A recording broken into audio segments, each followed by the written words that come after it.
नमस्कार, आप सभी का स्वागत करती हूं भारत 24 पर। मैं हूं आपके साथ पूर्णिमा मिश्रा। वक्त है इंडिया स्टोरी का। चीन के महान दार्शनिक कन्फ्यूशियस ने यह कहा था कि उद्देश्य तक पहुंचना मुश्किल लगे तो उद्देश्य को नहीं बल्कि अपने रास्ते को बदल दो। हिंदुस्तान की क्षमताओं वाली दूरबीन से दुनिया के पटल पर सबसे ऊंचा तिरंगा तो हमारा दिखता था, लेकिन माइलस्टोन के मुकाम हासिल करने में हम कहीं ना कहीं हाफ जाते थे। ऐसे में हमने टूटी तारीफों वाले रास्ते को छोड़ हकीकत के हाईवे को पकड़ा। 10 साल पहले हमने बदलावों का वो छोटा सा पौधा लगाया जो आज डिप्लोमेसी के गार्डन में मीठा फल दे रहा है। भारत ग्लोबल कूटनीति का केंद्र बिंदु बन चुका है। दुनिया के तमाम देश अब उस सैटेलाइट की तरफ हो चुके हैं, उसकी तरह हो चुके हैं जो कि भारत के चक्कर लगा रहा है। और इसकी वजह है डिप्लोमेसी का वो चौका जो प्रधानमंत्री नरेंद्र मोदी ने लगाया है। मौजूदा सरकार ने पूरी दुनिया में इंटरनेशनल दोस्ती के झंडे गाड़ दिए हैं। दिल, दोस्ती और डील वाली डिप्लोमेसी भारत के लिए सासी साबित हो रही है और ये सफलता की वो कहानी है जो आपको विश्व के बड़े बड़े मंचों पर मुस्कुराहट से भरी मुलाकातों में दिखती है। और ऐसे में हम बीते 10 सालों में लिखी गई इस सफल डिप्लोमेसी के शब्दों वाले सबूत देखेंगे आज की इंडिया स्टोरी में।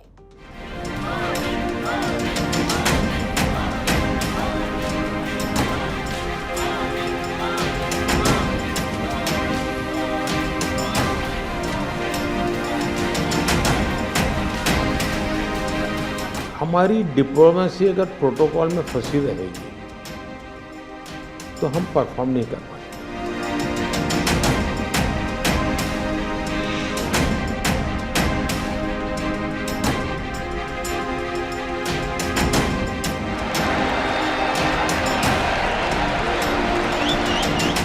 प्रोटोकॉल में बंधने के बजाय परफॉर्मेंस पर फोकस करके डिप्लोमेसी के लेवल को शिफ्ट करने का प्रयास किया।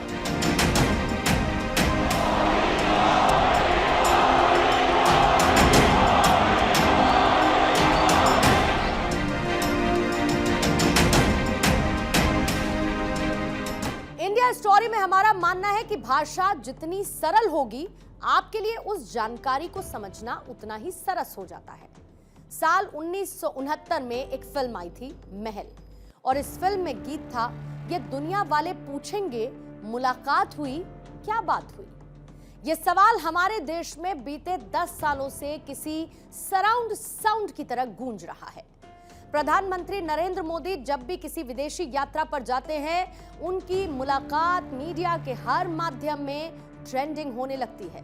प्रधानमंत्री का किसी से गले मिलना दो देशों के बीच अच्छे संबंधों का इशारा होता है, तो जरा जोर से हाथ मिलाना शक्ति का एक संदेश होता है। साल 2014 में प्रधानमंत्री बनने के बाद से अब तक नरेंद्र मोदी कुल 83 विदेश यात्राएं कर चुके हैं, जिसमें उन्होंने 71 देशों को कवर किया है। और भारत के इतिहास में किसी भी प्रधानमंत्री ने इतनी विदेश यात्राएं नहीं की है। मसलन आपको बता देती हूं, साल 2014 में प्रधानमंत्री ने Bhutan, Brazil, Nepal, Japan, US, Myanmar, Nepal की यात्रा की। फिर साल 2015 आया, उन्होंने Seychelles, Singapore, France, China, Bangladesh, Uzbekistan, UAE, Ireland, UK, Malaysia, France, Russia की यात्रा की। साल 2016 में Belgium, Iran, Afghanistan, Uzbekistan, Vietnam, Laos, Japan गए। साल 2017 आते आते Sri Lanka, Germany, Kazakhstan, Portugal, Israel, China, Myanmar की यात्रा की। साल 2018 आया और साल 2018 में उन्होंने Davos, Jordan, Sweden, China, Nepal, Indonesia, China, इसके अलावा बहुत सारे देशों की यात्राएं की। साल 2019 में प्रधानमंत्री मोदी पहुंचे south Korea, Maldives, Kyrgyzstan, Japan, Bhutan, France, Russia, US और साथ ही सऊदी अरेबिया भी। फिर इसके बाद आया साल 2021 जब बांग्लादेश, यूएस, इटली, स्कॉटलैंड के पहुंचे। साल 2022 आते आते Germany, Nepal, Japan, Germany, Uzbekistan, Japan, Indonesia, Nepal पहुंचे। साथ ही 2023 में Japan, US, France, south Africa, Indonesia और दुबई की यात्रा की। फिर उसके बाद 2024 का जिक्र, 2024 में भी रिसेंटली प्रधानमंत्री की तरफ से यात्राएं की गई हैं और कई देशों की वो रही, लेकिन लाओस की यात्रा करने से पहले प्रधानमंत्री Brunei, Poland, Russia, Russia, Austria, Italy, Bhutan और साथ ही पहुंचे यूएस। 2014 से लेके प्रधानमंत्री की जो यात्राएं 2024 की रही, ये उसका एक ब्रीफ मैंने आपके सामने रखा है। जाहिर बात है कि प्रधानमंत्री नरेंद्र मोदी अपने तीसरे कार्यकाल में भी शानदार विदेश नीति की लेगेसी को मेंटेन कर रहे हैं। केंद्र सरकार पिछले 10 सालों की तरह ही दूसरे देशों के साथ अच्छे संबंध बनाने पर काम कर रही है। अपने तीसरे कार्यकाल के पहले 100 दिन में जिस तरीके से प्रधानमंत्री मोदी और विदेश मंत्री ने विदेश दौरे किए हैं, वो इसका सबसे बड़ा एग्जाम्पल है। ग्लोबल मोर्चे पर मोदी सरकार किस तरीके से हिट साबित हो रही है, उसका एक गवाह यह भी है कि भारत सरकार ने कई विदेशी नेताओं से अपने रिलेशन को स्ट्रॉन्ग किया, तो कई समझौते भी किए हैं। हाल ही में आसियान देशों की मीटिंग में भारत ने एक्ट ईस्ट नीति की घोषणा की थी और चीन को भी उसकी हैसियत दिखाई थी। इसके अलावा कई और ऐसे मौके आए जब मोदी सरकार की विदेश नीति सुपरहिट साबित हुई है। हम आपको एक बार वो मोमेंट्स भी बता देते हैं। पहला मोमेंट रहा जब मोहम्मद मोइजू ने यू टर्न लिया। ये मोदी सरकार की कूटनीति का कमाल है कि इंडिया आउट के नारे पर चुनाव जीतने वाले मालदीव के राष्ट्रपति मोहम्मद मोइजू को भी यू टर्न लेना पड़ा। हाल ही में भारत आए मोइजू ने प्रधानमंत्री मोदी और भारत की भी खुलकर तारीफ की थी। चीन के करीबी माने जाने वाले मोइजू ने यहां तक कहा था कि वो भारत के हितों को प्रभावित करने वाले किसी देश का साथ नहीं देंगे और हमेशा की तरह उसे अपना अहम साझेदार मानते रहेंगे। वहीं पर आपको याद होगा कि इसी साल की शुरुआत में मोइजू का चीन प्रेम साफ साफ नजर आ रहा था और उन्होंने भारत के 70 सैनिकों को मालदीव से वापस भेज दिया था। हालांकि बाद में मोइजू के सुर जरूर बदले। India is a key partner in the socio-economic and infrastructure development of the Maldives and has stood by the Maldives during our times of need. I would like to thank Prime Minister Modi, the government and people of India for the generous assistance and cooperation extended to the Maldives over the years. अब आपको प्रधानमंत्री मोदी की diplomatic जीत का एक दूसरा उदाहरण बता देती हूं। श्रीलंका दौरे पर गए भारतीय विदेश मंत्री एस जयशंकर से मुलाकात के दौरान श्रीलंका के तेवर भी बदले दिखे। चीन के गुण गाने वाले श्रीलंका के राष्ट्रपति अनुरा कुमार दिसानायके ने चीन को खूब खरी खोटी सुनाई है। जयशंकर की मौजूदगी ने उन्होंने ये कहा उस दौरान कि वो अपनी जमीन का गलत इस्तेमाल नहीं होने देंगे। प्रधानमंत्री मोदी ने अपने तीसरे कार्यकाल में रूस और यूक्रेन का दौरा भी किया। वो राष्ट्रपति व्लादिमीर पुतिन के निमंत्रण पर 22वें भारत रूस वार्षिक शिखर सम्मेलन में पहुंचे थे। रूसी राष्ट्रपति पुतिन ने प्रधानमंत्री मोदी को रूस के सर्वोच्च नागरिक सम्मान order of saint Andrew the apostle से भी नवाजा था। प्रधानमंत्री मोदी ने इसे 140 करोड़ भारतीयों का सम्मान बताया था। वहीं यूक्रेन में जाकर पीएम मोदी ने वोलोदिमीर ज़ेलेंस्की से भी मुलाकात की और रूस यूक्रेन युद्ध का हल निकाल शांति की अपील की थी। दोनों ही देशों की यात्रा के दौरान पुतिन ने कहा था कि मोदी ही इस युद्ध को रोकने में अहम भूमिका निभा सकते हैं। Same refers to our friends, in particular, I mean the Prime Minister Modi, while talking with His Excellency over the phone, each time he raises this matter and expresses his considerations, and we are grateful to him for that. आपको याद होगा कि प्रधानमंत्री नरेंद्र मोदी ने तीसरे कार्यकाल के लिए शपथ लेने के बाद सबसे पहले इटली की यात्रा की थी। वहां की प्रधानमंत्री जॉर्जिया मेलोनी के निमंत्रण पर इटली में G7 नेताओं की आउटरीच बैठक में उन्होंने हिस्सा लिया। 50वां G7 शिखर सम्मेलन 13 से 15 जून को इटली के अपूलिया में आयोजित किया गया था और इस दौरान प्रधानमंत्री मोदी ने प्रमुख विश्व नेताओं के साथ बायलैटरल मीटिंग्स की थी। इस दौरान अमेरिकी राष्ट्रपति जो बाइडेन ने प्रधानमंत्री मोदी की खूब तारीफ की और भारत को अपना सबसे खास दोस्त बताया था। वहीं तीसरे voice of global south summit की मेजबानी करते हुए प्रधानमंत्री मोदी ने 21 देशों के राष्ट्राध्यक्षों, 34 विदेश मंत्रियों और 122 देशों के 118 मंत्रियों के साथ मुलाकात की। एक और बड़ी कूटनीतिक सफलता यह भी कि भारत ने 5 देश अल्बानिया, गैबोन, जॉर्जिया, लातविया और तिमोर लेस्ते में नए मिशन खोले। और ऑकलैंड, बार्सिलोना में महावाणिज्य दूतावास भी ओपन किया है।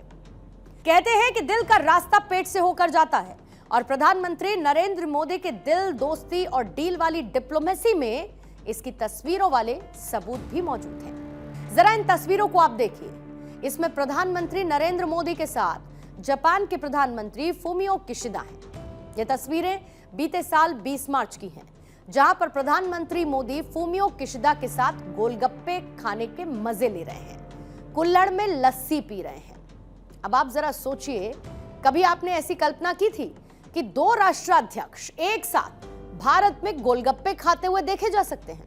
साल 2018 में प्रधानमंत्री नरेंद्र मोदी चीन गए थे और वहां पर चीन के राष्ट्रपति शी जिनपिंग के साथ रिश्तों में आई गर्माहट को दूर करने के लिए प्रधानमंत्री मोदी की टी डिप्लोमेसी भी देखी गई। ईस्ट लेक पर घूमते हुए प्रधानमंत्री ने शी जिनपिंग के साथ चाय पी तो साथ ही उन्हें केतली से चाय परोसने का तरीका भी समझाया।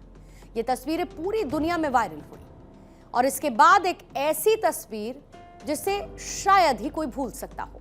यह प्रधानमंत्री मोदी के कॉन्सर्ट स्टाइल ऑफ डिप्लोमेसी को बयां करती है, जहां पर पीएम मोदी ने साल 2019 में अमेरिका के हाउडी मोदी कार्यक्रम में हिस्सा लिया। यह पूरा ऑडिटोरियम भारतीय मूल के लोगों से भरा हुआ था। पीएम मोदी की मौजूदगी वहां पर किसी रॉक स्टार की तरह थी और सेम ऐसा ही हमें ऑस्ट्रेलिया में भी देखने को मिला था, जब वहां के प्रधानमंत्री एंथनी एल्बनीज ने प्रधानमंत्री मोदी को बॉस कहा। Prime Minister Modi is the boss.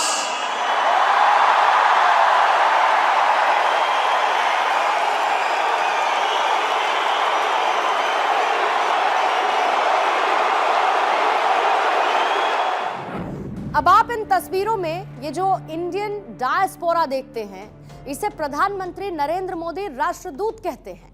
और प्रधानमंत्री नरेंद्र मोदी दुनिया के किसी भी देश में जाएं, इंडियन डायस्पोरा की नरेंद्र मोदी को लेकर दीवानगी देखते बनती है।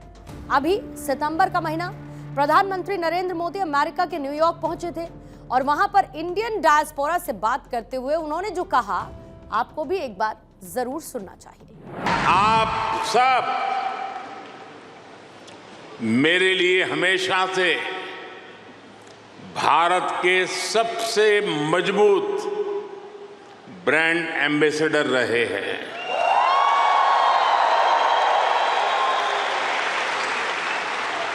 और इसलिए मैं आप सबको राष्ट्रदूत कहता हूं।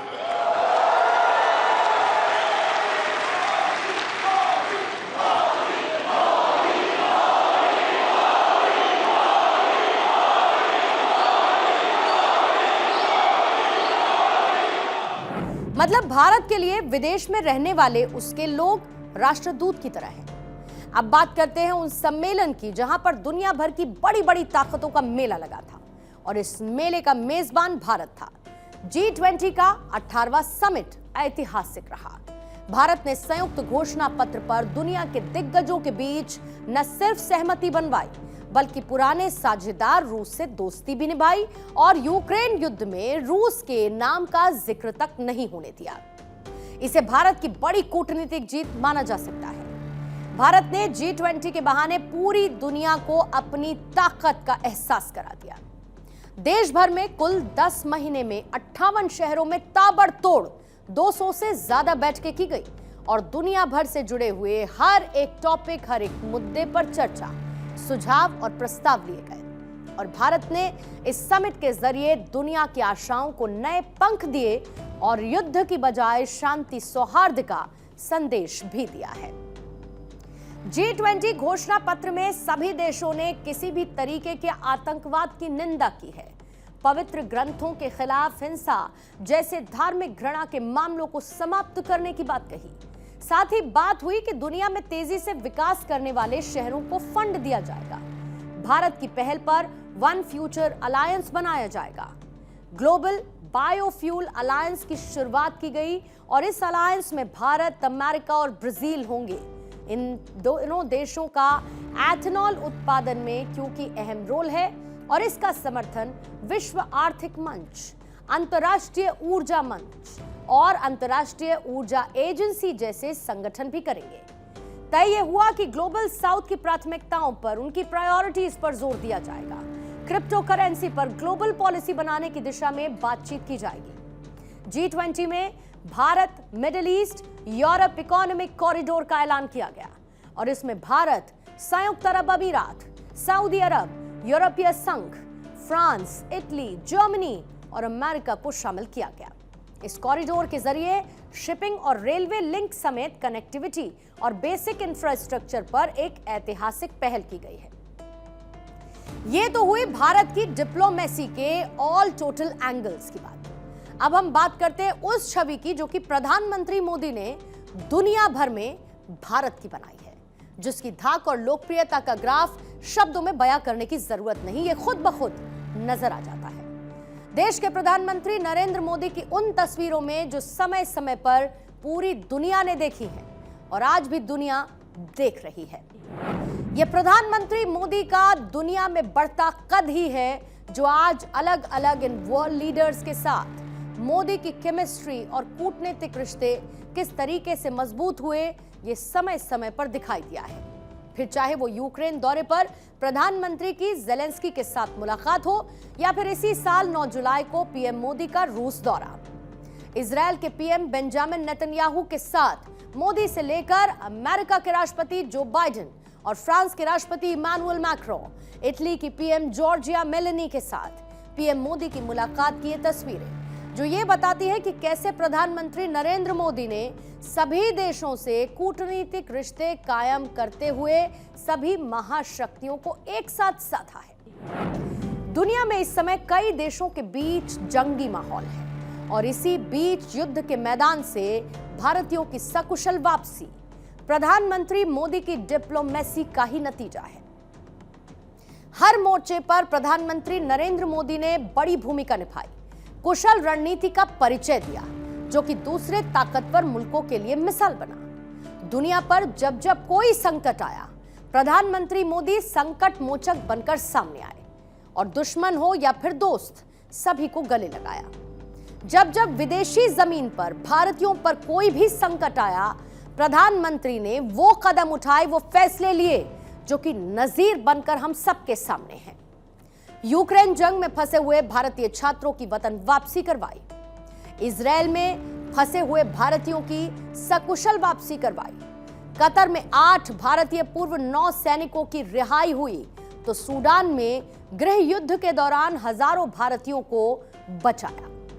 मोदी ने वो सब कुछ कर दिखाया जो कि दुनिया के बड़े बड़े नेता नहीं कर सके। रूस यूक्रेन युद्ध शुरू होने के बाद कोई भी ऐसा नेता नहीं था जो कि पुतिन और जेलेंस्की दोनों से मिला हो। रूस यूक्रेन जंग के बीच दुनिया 2 खेमों में बटी दिखी, लेकिन भारत की हमेशा से कोशिश रही कि वो अपने पड़ोसी देशों के साथ डिप्लोमेटिक रिलेशंस को बेहतर बनाए। यूरोपीय देशों या फिर खाड़ी के देश, प्रधानमंत्री मोदी के रिश्ते कई देशों से मजबूत हैं। प्रधानमंत्री मोदी ने अमेरिका से लेकर पूर्वी देशों को भी गले लगाया है। और इसी के साथ अब आपको प्रधानमंत्री मोदी की गिफ्ट डिप्लोमेसी के बारे में भी जानना चाहिए। प्रधानमंत्री मोदी बीते दिनों जब लाओस की यात्रा पर गए तो वहां पर उन्होंने जो तोहफे दिए वो आपको देखने चाहिए। लाओस के प्रधानमंत्री को प्रधानमंत्री मोदी ने कदम वुड रंग से उभरा हुआ बुद्ध का सिर गिफ्ट में दिया। लाओस के राष्ट्रपति थोंगलाउन सिसोउलिट को पीतल से बनी हुई भगवान बुद्ध की एक प्रतिमा भेंट की।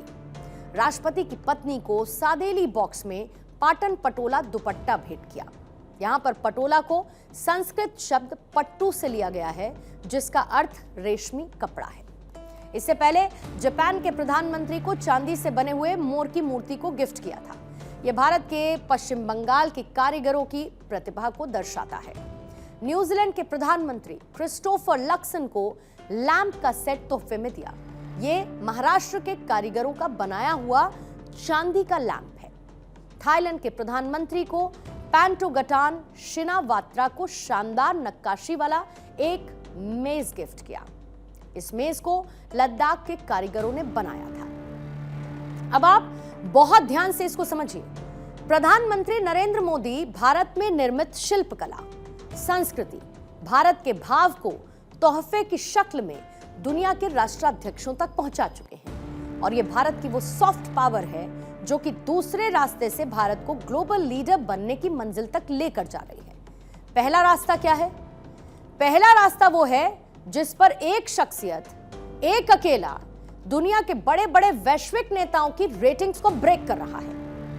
अगर आप आज की तारीख में ग्लोबल लीडर्स के वर्ल्ड ऑर्डर को ब्रेक डाउन करके देखेंगे तो आपको यह पता चलेगा कि भारत का पिकअप जरूर कम हो सकता है, लेकिन रफ्तार सबसे ज्यादा है। और आज इसी रफ्तार को देखकर दुनिया यह कहती है कि मोदी इज द बॉस। और इसकी वजह है प्रधानमंत्री नरेंद्र मोदी की दिल, दोस्ती और डील वाली डिप्लोमेसी। और यही है भारत की शानदार सक्सेस स्टोरी, इंडिया स्टोरी।